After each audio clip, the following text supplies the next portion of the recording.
From LPM, Louisville Public Media. Welcome to On Track. I'm Aisha Jaffer. Today we're checking in on Louisville's dynamic and ever-evolving arts and culture scene with someone who knows it inside and out, LPM's own arts and culture reporter, Breya Jones.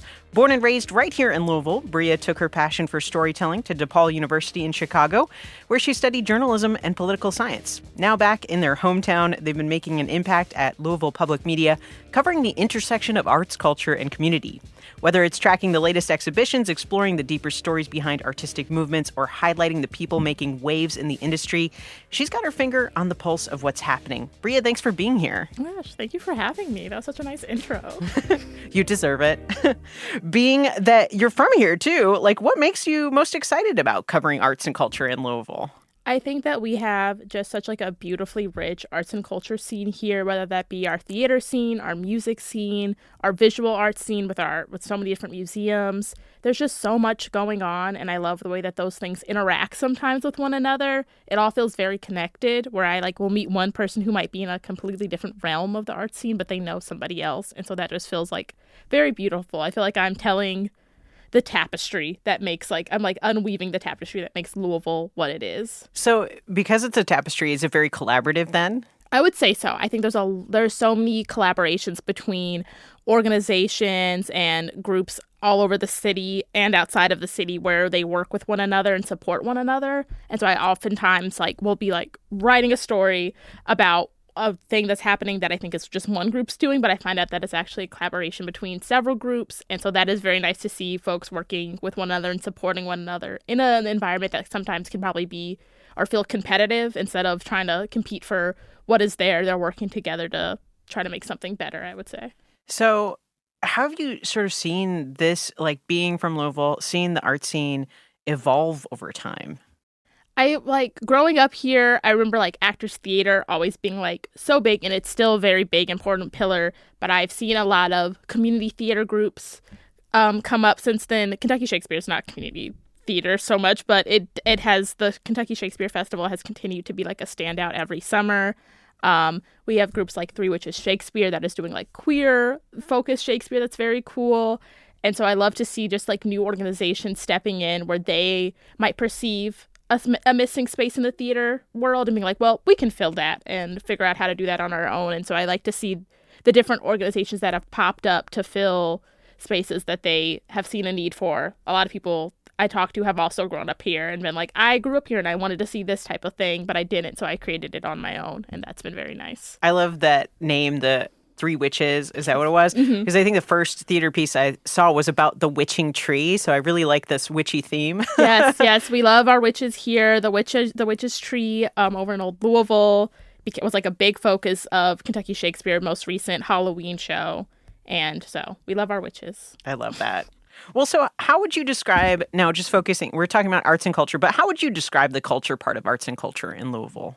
I would say the culture part is everything that goes into whatever you receive when you come here, whether that be bourbon culture, which is still very important here, or horse racing culture, or the neighborhood culture, depending on what part of town you're in. That's going to feel a different vibe, and all of those things you pick up on, and it gives you the taste of Louisville is all the ingredients in the cultural stew. It's such a huge beat, what ways do you see? I mean, I feel just by talking about the description itself makes it a necessity, but how do you feel that right now, more than ever, highlighting this beat is a necessity for Louisville?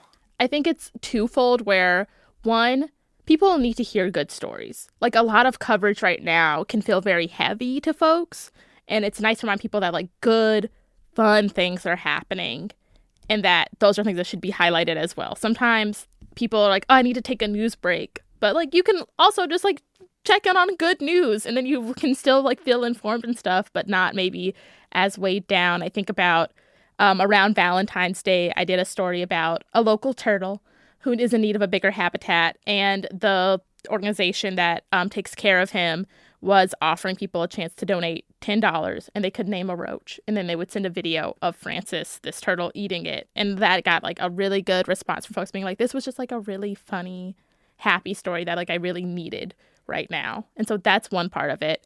And I would say the other part is what's happening nationally, locally with politics, that's going to affect arts and culture, whether that be grants or what those spaces are allowed to do or what they end up prioritizing in response. Arts and culture is always going to be in conversation with the political landscape, the political climate.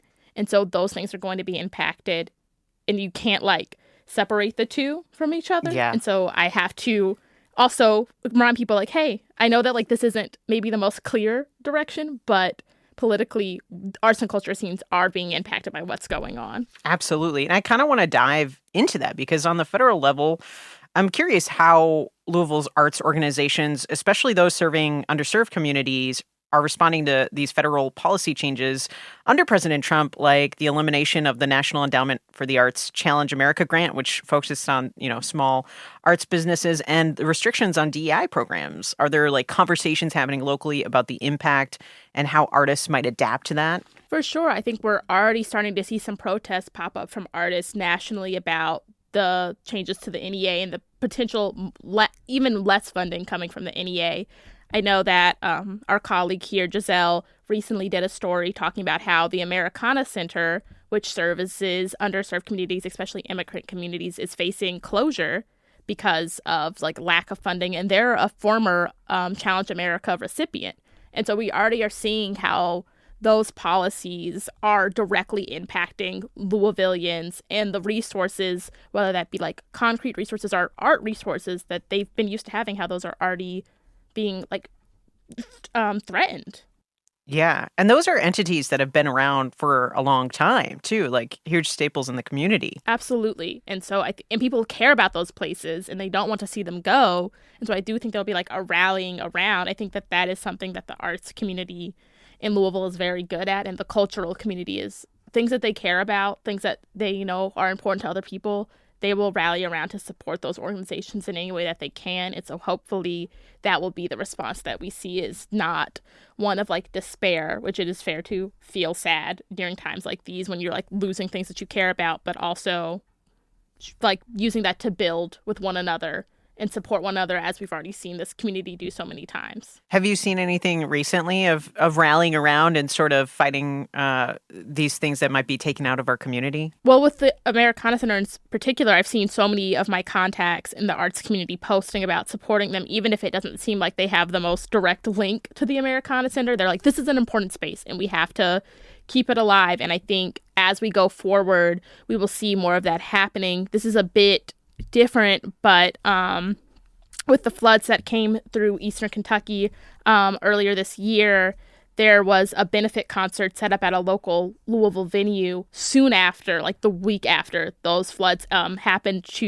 and all the proceeds from that went to help flood relief efforts. And so I think we see not only in Louisville but statewide arts and culture organizations coming through to support each other and the communities that they love. It's been kind of beautiful to see that.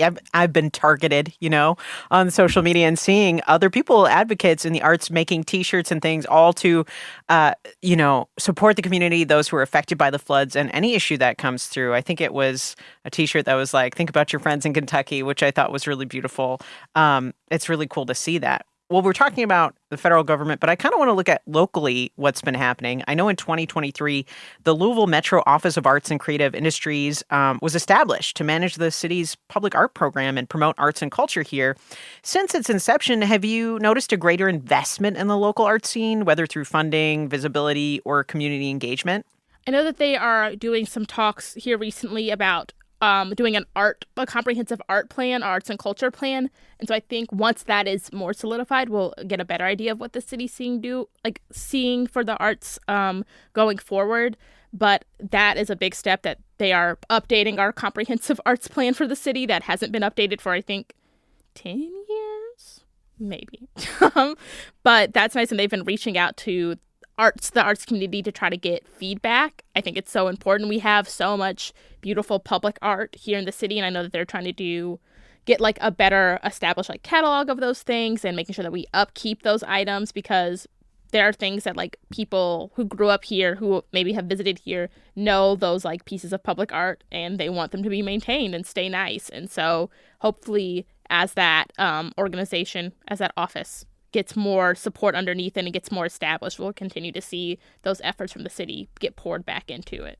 Yeah, and having it like reinvested or a new arm of office, paying attention, I think that's pretty interesting to have and have them listening to the community, right? Absolutely. One of my first interactions with that particular office was a story that I did a couple of years ago about a statue that had went missing, a statue of Pan, the Greek god, and we had gotten a question years ago about what happened to it, and we couldn't figure it out. And then a man had found that store, and he was like, "Oh, I have this statue. My dad did work on the Belvedere, and they said that they were going to toss it. So he just brought it home. I didn't know anybody was looking for it." So I was talking to them about like, "Hey, I think I found this missing statue, da da da." And we were able to get the statue back to the city. And it was a very fun story. But hopefully with that office now existing, things like that do not happen going forward. Where art doesn't disappear. Art doesn't disappear going forward. That would be really nice. Does Pan have cultural significance to Louisville? Think so. I think all in the story kept referring to him as a funky little dude, because if you see the statue, he's like very impish. He's like playing a flute, and he's just like got a weird but fun vibe about him. I love that. I think that where he was like with like bushes and stuff around him really to create like a little mystical vibe. It adds to the creative landscape of Louisville. Exactly. Well, so are there any other government programs or even local businesses you've seen make a significant investment or impact on the arts and culture scene here? Let me think about that. It's a big question. It's a big question. I mean, obviously, like, Brown-Forman has always been a big sponsor of the arts here. They do the Brown-Forman Nutcracker every year, and people love that. So they've been a big investor in the Brown family as a whole. I think we see their name pop up all over the arts and culture space. Like, a lot of those big organizations that were housed or formerly housed in Louisville have played a big role historically in the arts and culture scene. How that looks going forward, I think, is a little bit up in the air as we see some more of those big organizations make plans to leave the city. But then I do think that that's where artists supporting artists come in, where we'll see people posting these people are doing this. You should support them if you like what we do.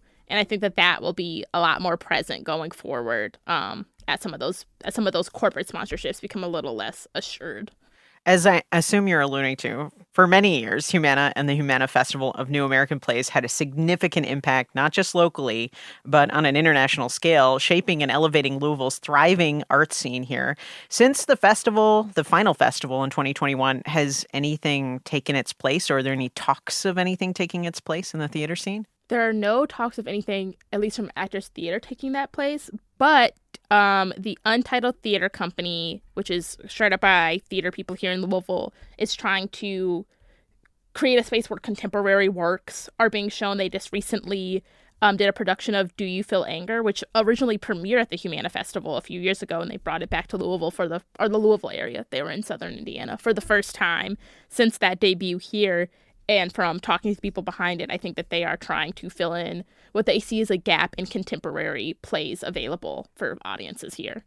So how have you noticed its absence affecting the theater scene locally since that's been gone? I think that there's a lot less spaces for new works to be shown, for contemporary works to be shown.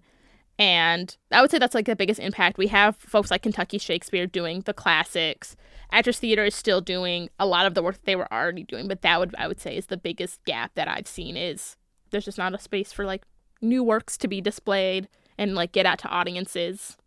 Yeah, and Actors Theater, they're going through a change as well. They are. They recently announced the departure of their artistic director, Robert Barry Fleming. They are no longer in that role. They have 2 interim executive artistic directors right now. And so we'll see where that goes, who comes on next in that role, in what direction they take Actors Theater in. Under Fleming's leadership, we saw lots of changes at Actors. I would say one of the most notable is the switch away from their typical Dracula that they do during the spooky season to a feminist revenge fantasy version of that, which I got to see this year and I thought was incredible. So we'll see if whoever leads them next will continue with these changes to what we've come to expect for Actors, or maybe it'll be going back to the classics that people for a long time really enjoyed from them. So we'll see what happens. That's exciting. Well, so from your perspective, as both an arts and culture reporter and someone deeply familiar with Louisville, what trends are you seeing now in the local scene, in the local arts and culture scene? Are there any shifts or movements that kind of stand out to you?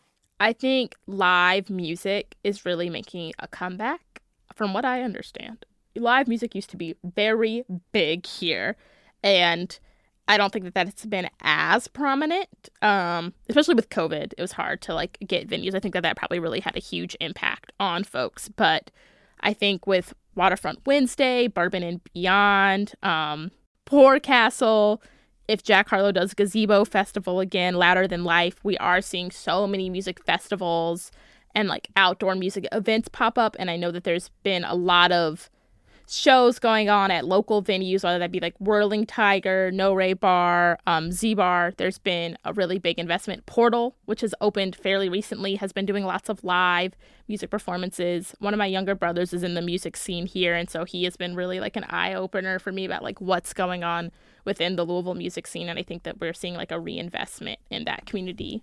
That's really cool because one of the things I've heard coming into Louisville is that it often gets skipped as a tour date, just where it's located. But it seems like there are these other things kind of coming in to create like, festivals always capture like a lot at once. And that's really cool to hear about. Yeah, we are sometimes a flyover state for tours. Beyonce's not coming back for her Cowboy Carter tour. That's fine. Why not? Why not? Come here. We have so many horses, ma'am. Like,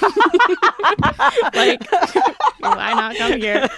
But yeah, we get skipped over sometimes. But I think like what we make up for is like our festival scene that's growing and growing, and then also our local scene, like where there are just so many amazing local artists here. I keep talking about, I think that that's what really is the jewel of the Louisville arts and culture scene, is the people here locally that are creating and curating it. If I was someone new and wanted to see some local music, where would you send me? I would probably send you to Z Bar as a one place that has a Whirling Tiger, has so many shows, and then I'd probably be like, wait for the summer. You should go to Waterfront Wednesday. Well, so, okay, in saying that, do you feel like Louisville is known for any particular one arts community, or is there like a national Louisville arts identity? I would say for a while, maybe Actors Theater. When I was going to school up in Chicago, DePaul has a pretty robust theater school, and people would be like, oh my gosh, like Actors Theater of Louisville, and I'd be like, yeah, girl, how do you know about that? So I'd say like that's one thing that was like we were really well known for. But I think like less and less now. We're just kind of like known for like having like a really good art scene across the board. And I don't know if like one thing is the standout thing now. That's good, though. It's like equitable. We're just known as a creative and arts Yeah, I think city. that's better to be like to have spread the wealth of like people enjoying the art scene. Are there any aspects of Louisville's arts and culture scene you think deserve more attention or aren't getting the spotlight that they should? That's a really good question. I think local theater companies, like small theater companies, deserve so much attention. They are doing the community theater scene here is so incredible. And we have so many different varieties to check out. I love that. And then some of our smaller galleries, because we have the Speed and people love her. She's great. Who doesn't love the Speed? But there are so many smaller galleries all over Louisville that are doing really cool, inventive shows that I think deserve a lot of attention. Any you want to name? Revelry Gallery, Aurora Boutique Gallery is wonderful. E&S Gallery, which is, I think, one of the few galleries past 9th Street and is Black-owned, is incredible. Just to name a few. So are there any specific places in Louisville where you see arts and culture really thriving? In a city like New York, for example, Greenwich Village became a culture hub due to its history of radical thinkers, affordable rents, communal spaces like Washington Square Park. Do you see like similar hub or perhaps multiple hubs here in Louisville where creativity and artistic expression are flourishing? I would say Old Louisville, because it's near Central Park, and that's where the Kentucky Shakespeare Festival happens. That's near where St. James happens. That's near where the Unfair happens in October. I would say that's a big spot, and it's like so like historically rich. Like the architecture over there is beautiful.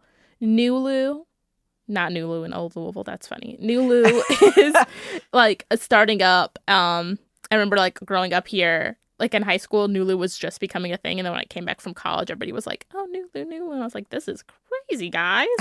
Highlands always has stuff going on. I think all over. There's so many things. There's the name is escaping me. The African American History Center over in the West End has lots of great galleries up all the time and is showing lots of cool stuff and has like lots of historical pieces in there that like you can learn about important Black folks from around the nation, but also Louisville. And so I think that there's so many places to pop in. We'll be back in a minute. You're listening to On Track. Springtime is just around the corner, and it's not too soon to start planting your garden. Maybe you're wondering if your spot is sunny enough to support sweet peas, how to make your rosebuds abundant, or when to prune your poplar. Ask our master gardeners. Call or text 502-814-TALK. That's 502-814-8255 with your questions for On Track's Spring Gardening Show.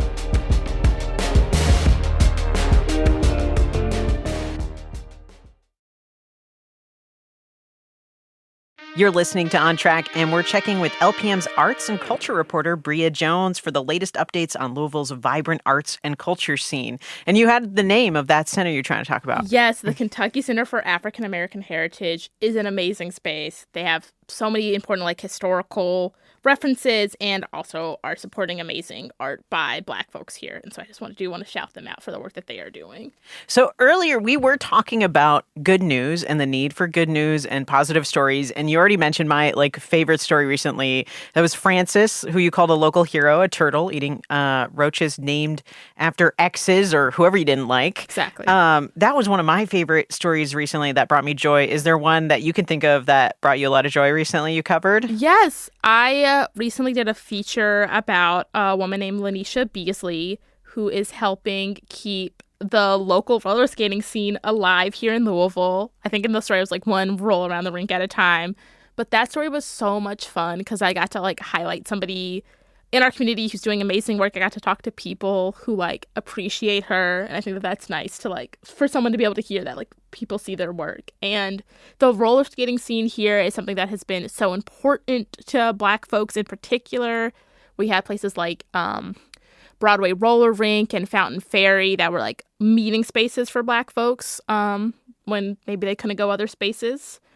And so keeping those places alive is so important. And so I love to be able to highlight just a niche, roller skating's popular everywhere, but the niche cultural parts of Louisville. Did you skate too? And not when I did my interview. I didn't want to drop my equipment, but I have skated at Robin's Roost before. My dad came with me and he was trying to get me out there. And I said, I don't want to break stuff. That's fair. Well, okay, the Kentucky Derby is just around the corner. I was surprised to hear that the Derby comes with weeks and weeks of events.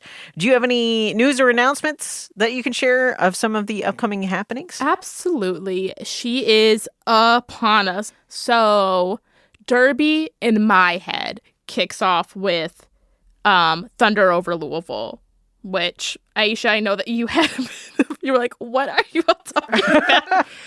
It's a huge fireworks show and air show. There'll be planes, sonic booming all day, and then it concludes with an enormous fireworks show over the river. And wait, excuse me. Are you saying there's things in the air and there's fireworks in the air all at the same time? The planes and the fireworks are not happening at the same time. Okay, good. That's a good clarification point. No, when it's bright outside, the planes are flying. Okay. And then once it's dark, then the fireworks start and the planes are down. At that point in the day, they are grounded on the floor. No worries about that. I think there are commercial planes flying over, but they're high enough up. I think they're fine.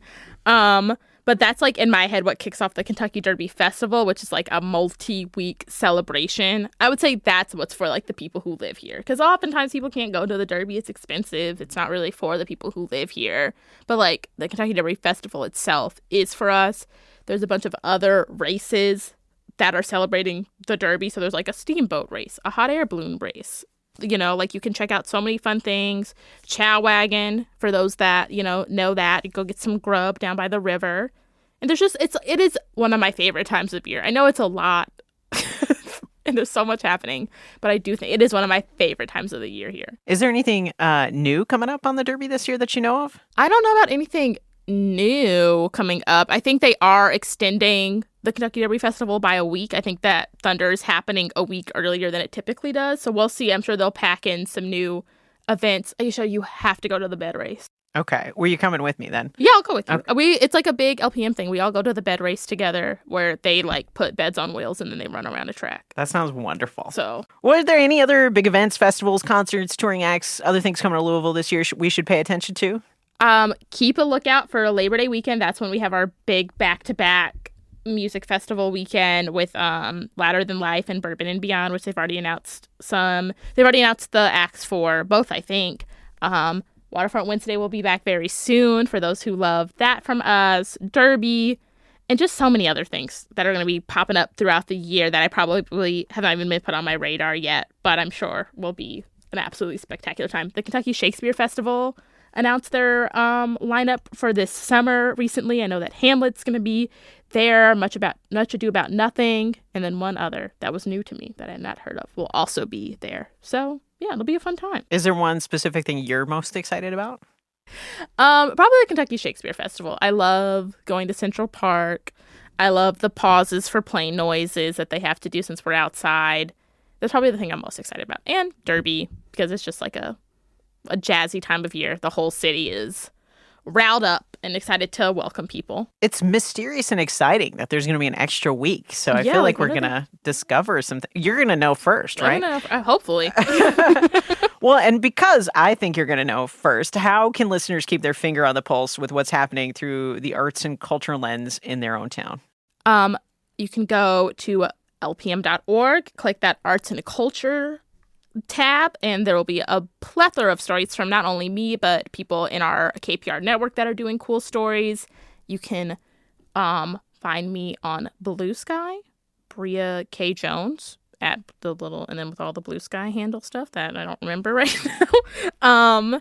Yeah, those are like the two main places. Also, oh my gosh, I have an arts and culture newsletter that comes out every other week, Arts, Culture, Etc., which you can subscribe to through the LPM newsletter page, and I will round up LPM's arts coverage for you, some events you can check out, and I'll tell you what I've been reading and listening to all in that newsletter, and that'll be a little present in your inbox every other week if you subscribe. That sounds beautiful. Thank you, Breya, for being on track and checking in on all the incredible things that Louisville arts and culture scene has to offer. Thanks for being here. Thank you so much.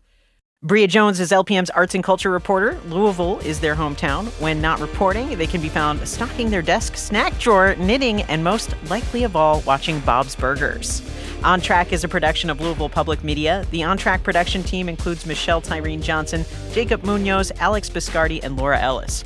If you're just tuning in and you want to hear the full show, you can find it now at LouisvilleOnTrack.org or in your favorite podcast app. And let's continue the conversation. Is there something you want to hear about, something that matters to your Kentuckiana experience? Let us know by sending a text or giving us a call at 502-814-TALK or send an email to ontrack@lpm.org. I'm Aisha Jaffer, and remember, being kind is free. That's the start of community. Until next time, you're On Track with Louisville Public Media.